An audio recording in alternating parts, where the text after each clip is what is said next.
बहुत ज्यादा खतरनाक पोटेंशियल दिखाई दे रहा है। 2026 क्या और ज्यादा तनाव के बीच गुजरने वाला है। यूक्रेन का रूस पर बहुत बड़ा हमला, पहले वो वॉर फ्रंट जो ऑलरेडी चल रहा है जहां युद्ध, और वो और भड़क सकता है। जब ये ट्रंप की तरफ से उम्मीदें जाहिर की जा रही हैं कि बस अब बहुत करीब हैं हम पीस ब्रोकर करने के, तो क्या असल में होने उल्टा वाला है। पुतिन के घर पर बड़े हमले की कोशिश की गई। मॉस्को में पुतिन के घर को बनाया गया निशाना। यूक्रेन की सेना ने 91 ड्रोन से हमला किया।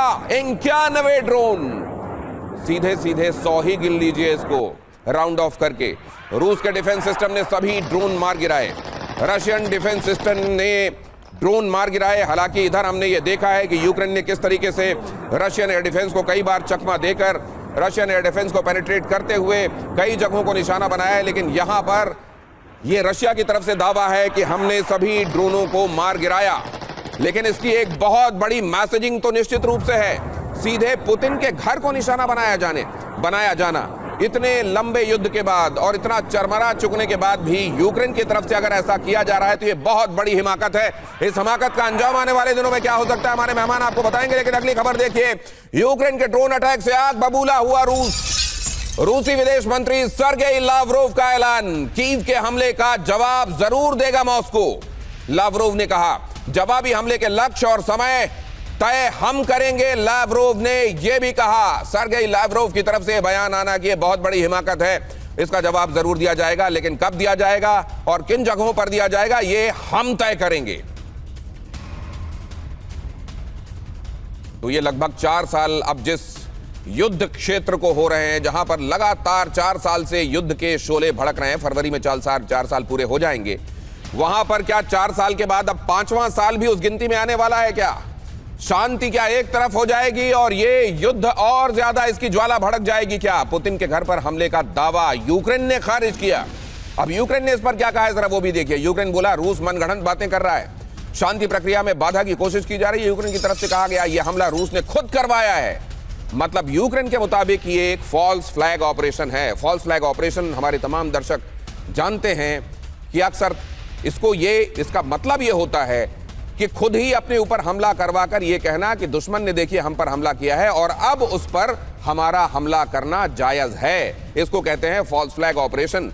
तो क्या ये फॉल्स फ्लैग ऑपरेशन है? सिर्फ सैन्य ठिकानों पर हमारे हमले होते हैं। यूक्रेन ने इस बात को अंडरलाइन किया कि हमने अब तक जितने हमले किए हैं वो सैन्य ठिकानों को निशाना बनाकर किए हैं, हम घरों को निशाना नहीं बनाते। और पुतिन के घर की बात तो छोड़ दीजिए, भड़काऊ बयानों की वैश्विक निंदा की अपील की।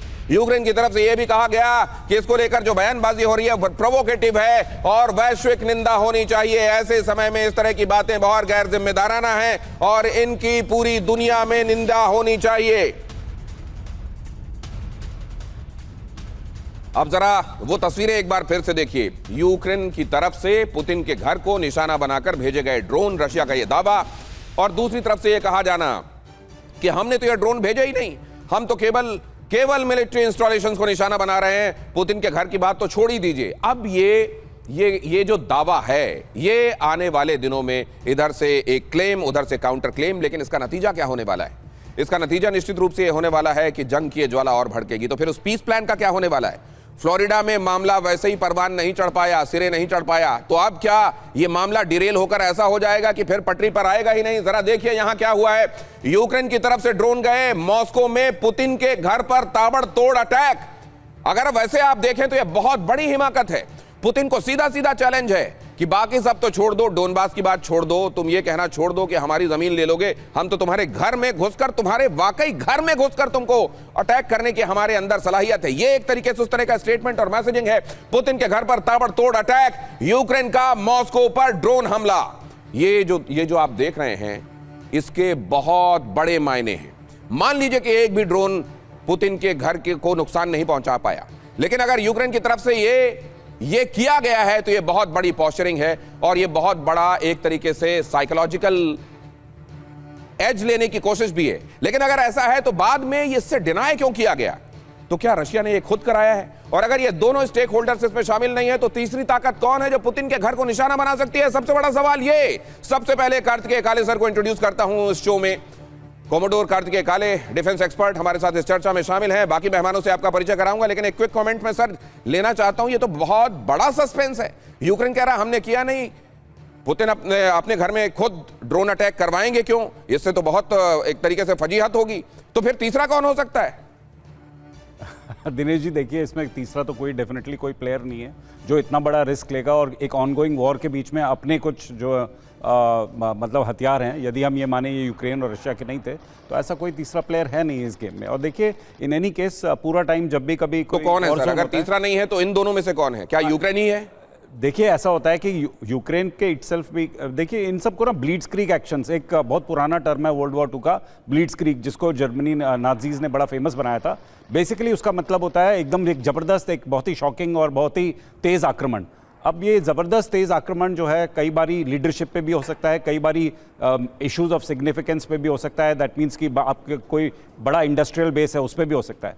तो उस प्रकार से इस तरह का कोई जो रैंडम एक्शन है वो डेफिनेटली लीडरशिप के अगेंस्ट हो सकता है। ऐसा आप इसको रूल आउट नहीं कर सकते। After all there is a war going on, एक लड़ाई हो रही है, तो उस लड़ाई में जो है सब दुश्मन है, दोनों तरफ दुश्मन है।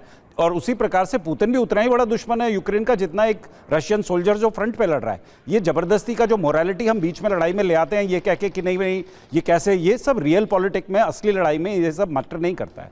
तो मेरे लिए मानना ये एज अ सोल्जर ये कोई बहुत मुश्किल नहीं है कि हो सकता है कि ये कोई एक जांबाज प्लान किया हो कि भाई हम जो है एक अटैक करके देख लेते हैं, यदि पहुंच गया तो पहुंच गया, अगर हो गया नुकसान तो हो गया नुकसान। नहीं तो ये साइकोलॉजिकली तो डेफिनेटली एक इफेक्टिव वॉर अटेम्प्ट और या ऑपरेशन हो सकता था, परंतु ये कंप्लीटली फेल हो गया। पहली बार है सर, हालांकि पुतिन के घर पर हमला करना ये बहुत बड़ी हिमाकत है, लेकिन इस दौरान 4 साल अब पूरे होने वाले हैं, इस दौरान कई घटनाक्रम हम ऐसे देख रहे हैं जहां पर हमला हुआ, रशियन मेनलैंड पर हुआ, कई बार बहुत अंदर हुआ और ये कह दिया गया बाद में कि ये तो फॉल्स फ्लैग ऑपरेशन है, रशिया खुद करा रहा है। बिल्कुल, और हमने ये नहीं किया है। ये असल में क्या, किस तरीके का इसके पीछे ये अगर स्ट्रैटेजी है तो कैसी स्ट्रैटेजी? अगर मान लीजिए, एक सेकंड, ऑप्शन ए ये यूक्रेन ने कराया है और बाद में इससे मुकर रहा है, तो इससे क्या पर्पस सर्व होता है उसका? बेसिकली ये एक डिटर्मिनेंट एक्शन था, ये एक विजिबल एक्शन था। दैट मीन्स ये दिखाने के लिए कि हम किसी भी सीमा तक जा सकते हैं। देखिए इस समय यूक्रेन की पोजीशन तो वीक है मान लिया जाए, परंतु यदि पुतिन पे हमला होता है और यदि अटैक सक्सेसफुल होता है कि ऐसे किसी की इशू पे, एरिया पे ऐसा हमला होता है जिससे कि टाइड ऑफ टर्न, जिसे बोलते हैं ना, वॉर का टाइड जो है वो टर्न हो सकता है या उस पर सिग्निफिकेंट डैमेज आ सकता है, तो डेफिनेटली वो कोई भी लड़ाई करने वाला। अब ये ऑप्शन बी, रशिया ने खुद ये हमला कराया होगा, इसकी संभावना ये कितनी लगती है आपको? इसकी संभावना कम है। देखिए मतलब एक फुल फ्लेजेड वॉर जो रशिया जीत रहा है और जो वॉर कंटिन्यू करना चाहता है, और देखिए जो अभी पीस टॉक्स हुई है हमारा लार्गो में, उसमें कोई भी ऐसा सिग्निफिकेंट कोई ऐसी ब्रेक थ्रू नहीं हुई है कि आप बाहर आके। यस, महत्वपूर्ण बात सर, अब आपने दोनों बातें कह दी। सबसे बड़ी संभावना यह कि यूक्रेन ने किया, इससे अपना रेजिलियंस भी दिखाया और यह भी दिखाया कि अगर हम अपनी पर आ जाएं तो हम कहां तक जा सकते हैं। लेकिन उधर रशिया ये कराएगा, इसकी संभावना बहुत कम लगती है, और कोई तीसरा करेगा इसकी संभावना तो नगण्य है। बिल्कुल।